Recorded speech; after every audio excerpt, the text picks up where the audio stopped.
Welcome to Greenwood Bonsai Studio today. We had a full schedule yesterday teaching introductory bonsai course. We've got another introductory bonsai course tomorrow. But during the day today, in between the two courses, I'm doing some work on this juniper. It's a tanuki juniper and it's going to feature in one of our upcoming videos. We've already shot a little bit of footage for that video and I'm just trying to get the tree finished and completed so we can do the conclusion. But I'm not going to have time to finish it today to get a video out for you straight away. So I'll just give you a little glimpse of what's coming up in a week or so. And I bought some other trees in to have a little fiddle about with. And one of the trees that's quite interesting, I thought you might like to have a look at, is this one over here. It's a Nothofagus antarctica, southern beech. It's quite an uncommon tree in the UK and it's quite an uncommon tree for bonsai. This particular example here I've owned for about a year and a half or so. I don't know a lot about the previous history of it. Maybe one of you guys watching this video will perhaps you perhaps owned it before. I came about this tree because one of my regular customers had purchased it off somebody on the internet and he didn't really get on with it that much and decided to sell it and offered me the chance to buy it off him. So about a year and a half ago, I bought this Nothofagus, and here's a photograph of it when I first bought it. In winter, with no leaf, and the top of it was always a little bit awkward, got a bit of height to the top. You can see in this next photograph, it's just putting out a little bit of leaf in spring, but the top still wants addressing. So the owner had come to me and asked me what to do with it, and we'd popped a little bit of wire on the top and we'd trimmed it back. So in this next photograph, you can see it with the top wired down and it's a little bit more sensible. On this next photograph, it's pictured here in the studio at Greenwood when I bought it here. So it's against the wooden bamboo background. You can see it a little bit clearer. It was always in quite a deep commercial grade pot and I was always looking for a better pot for it. And about a year ago, I was at a show and Gordon Duffett was at the show with his bonsai pot display table or sales table if you like. And he'd just got an oval pot and I thought it would really suit this Nothofagus. I'd only owned the tree for just a few weeks, but from memory I thought, well, that pot would be nice. It's about the right size. It's a really nice tone. So I bought this pot just on the chance it would fit, and I just repotted it into the Gordon Duffett pot this spring. Here's a photograph of it, potted up in early spring before it came into leaf. Here it is today in the studio here next to me in its Gordon Duffett pot, and this was chosen because the colour and the tones in this pot just go so well with the colour in the bark. Let me just give the pot a little bit of a wipe, and you can see the colour come out of it as we just wet it down, get rid of some of the dust off it. There we go. Look. So this was chosen because these tones here go so well with the bark. It's got quite a flaky old bark on it and nice movement. These trees often grow fairly straight. I say it's not a tree we work with a lot.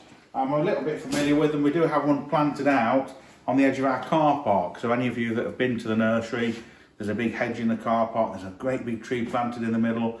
My father planted it about 40 years ago. And it's a fully grown one of these, or like a multiple trunk style.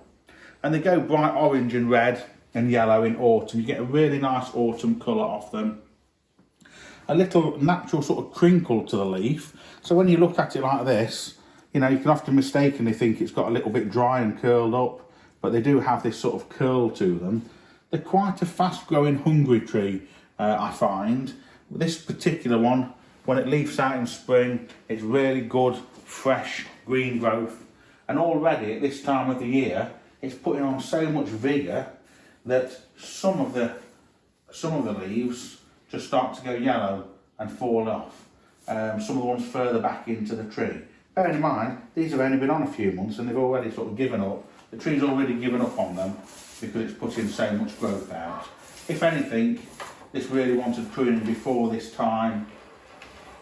It's definitely ready for pruning. You can see in here, look, it's growing quite well, but back in here, there's a few old yellow leaves. Not because the tree's got dry, because we've been watering it really quite a lot, but it's just given up on a few old ones as it's sending new ones out.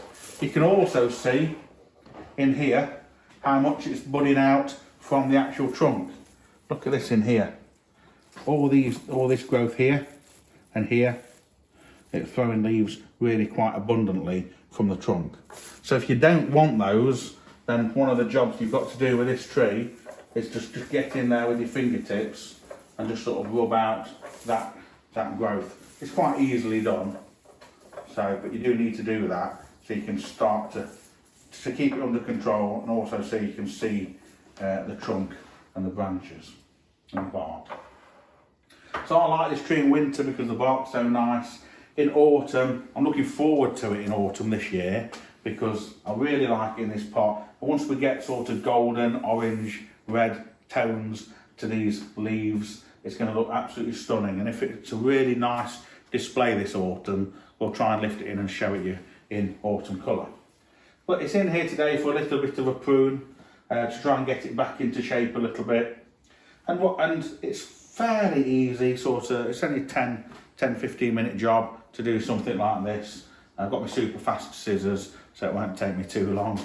We still need to do a little bit of work on the top of this tree. But if I come round here, this openness is still bothering me. I've tried to bring the tree down since that first photograph. What it needs now, really, it wants this wiring into here, this cutting back. So if I trim that back to there, and this one to here, and this one to here, and I'm going to wire that one into there and bring some of this down to just try and get a little bit more growth in here to fill that out a little bit. The rest of the top of the tree we can just get in and prune quite easily. We can see the direction of growth, which way the leaves are growing, and we can quite easily just get in, take these sections back. This is growing up too much just there. We'll keep a little bit of length here so this can come across to start to hide that section that I don't like. Let's work further down the tree. Beautiful trees to trim. Really enjoy working on this. You know, I've got probably a couple of hundred specimen trees in my collection, and trees that appeal to me are trees that are a little bit different. Maybe they're different because they're like a root over rock or something a bit different from a style point of view, but also trees that are just a little bit more uncommon. You know, if you've been in bonsai a number of years and you've been to quite a few shows, you know, it's great seeing beautiful pines and maples and junipers, but you see a lot of pines and maples and junipers. You know, you turn up to a show and there's a Nothofagus or there's a ginkgo or euonymus or something just a little bit more unusual, then I find it quite interesting. So I tend to look for trees that are a little bit more peculiar and a little bit less run of the mill. So they tend to give me quite a lot of interest. Just taking off a few of these old leaves, just working our way through, just trying to get some shape to these foliage pads. Not a difficult job. I did pop 2 or 3 bits of wire on this tree before. It's not currently got any wire on it. So I think what I'm going to do, I'm going to trim it like this year to see what shape I can get to it just by pruning. And then in winter, once it drops its leaves, I can evaluate it and decide if there's a few little bits that just want tweaking with wire just to get them back into a little bit more shape.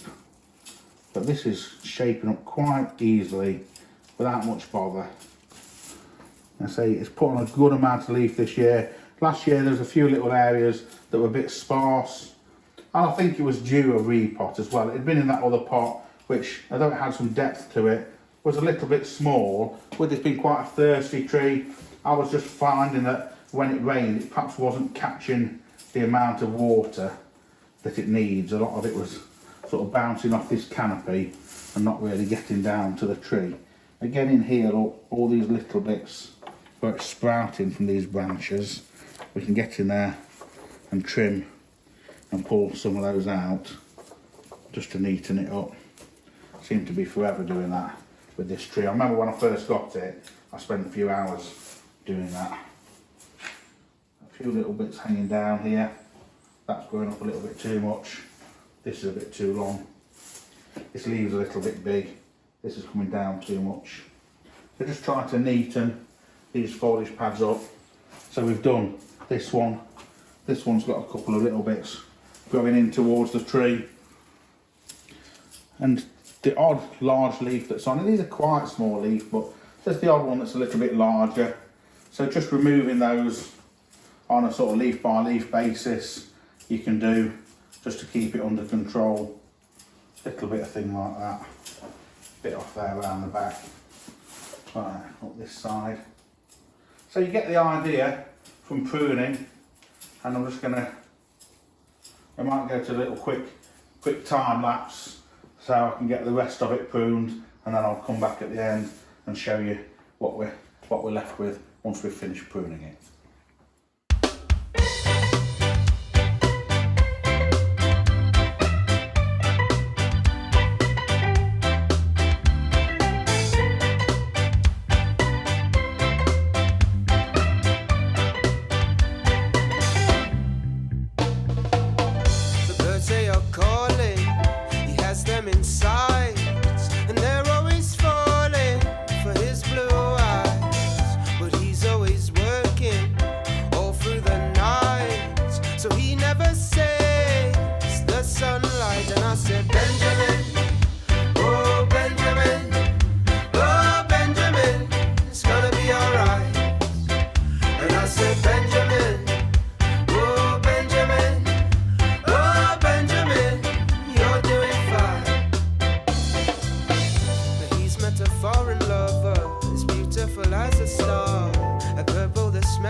He needs to find her, he needs to get away.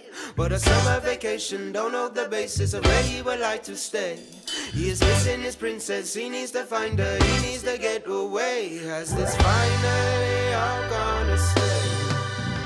I said, Benjamin, oh Benjamin, oh Benjamin, it's gonna be alright. Okay, so I've finished pruning the tree on this section here, and I've put 3 or 4 wires on some of this upper section. This section is the section that bothers me on this tree, that this apex is too open and I need it to be a bit more 3-dimensional towards the front. Don't like this openness here, so popped a little bit of wire on and just try and show you what we can achieve with that. So this one here that I've left over length, this branch here we can bring forward and drop it into here and finish it about here.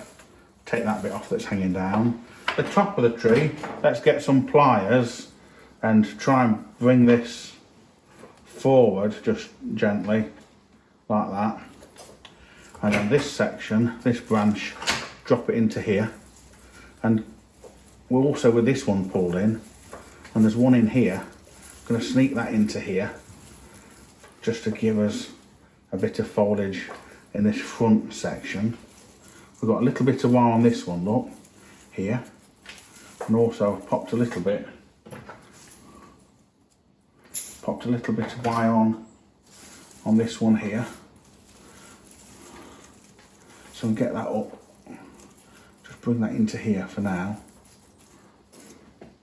And then with a bit of pruning on those, so a little bit off here at the top, and this one.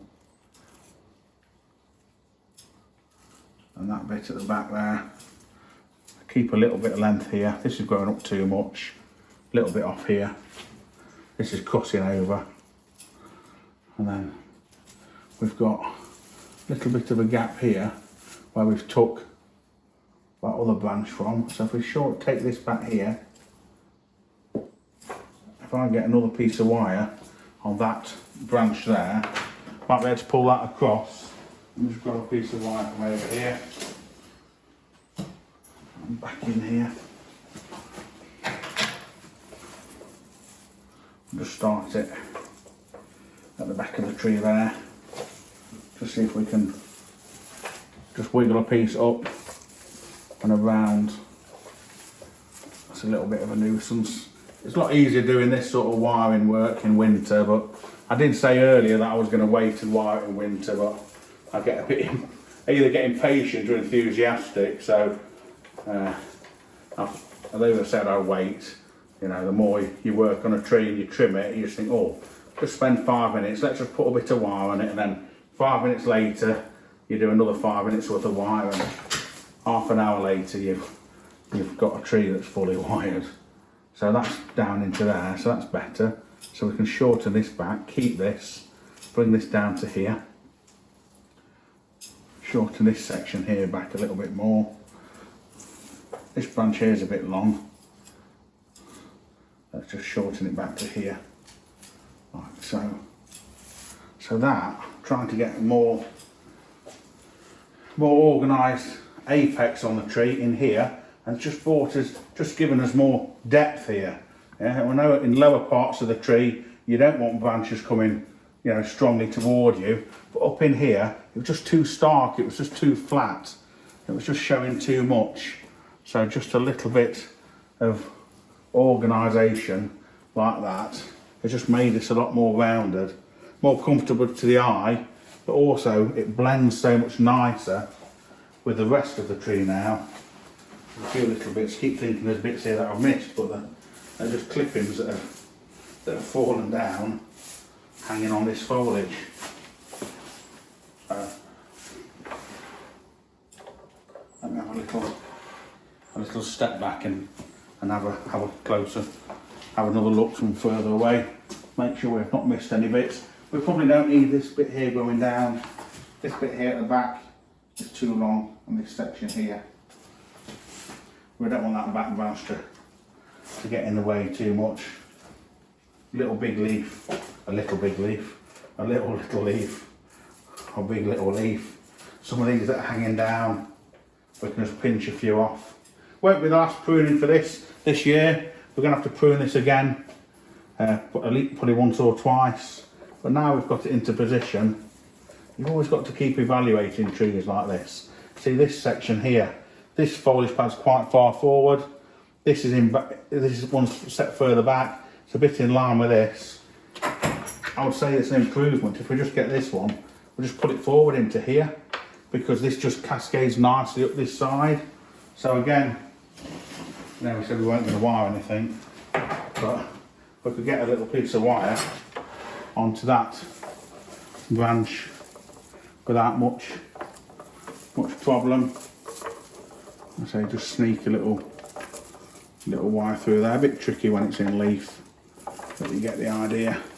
Just try not to chop any of the foliage. Just sneak it along. Just move the foliage out of the way with your hand down here. I've really been looking forward to doing this video on this tree, because it's just I've only owned the tree for 1.5 years, but it's come on really quite well in that time, and now it's in a nicer pot. It really deserves a bit more care and attention, and I really wanted to just maximise the shape of it. So this one, now when it's wired, we can just pull it forward into here like that. Just trim that excess wire off here, and then there's a little section there to take off. So it just drifts in nicer, a little bit nicer up that side. So we'll leave it at that. We'll just have a quick tidy up to do a final shot for you. If you haven't already, please give us a like and subscribe to the channel so you don't miss new videos coming out. We've got 2 or 3 new videos coming out just in the next week or so, including the Tanuki juniper that we showed you earlier, and also follow-up video on this tree and many others that we've done.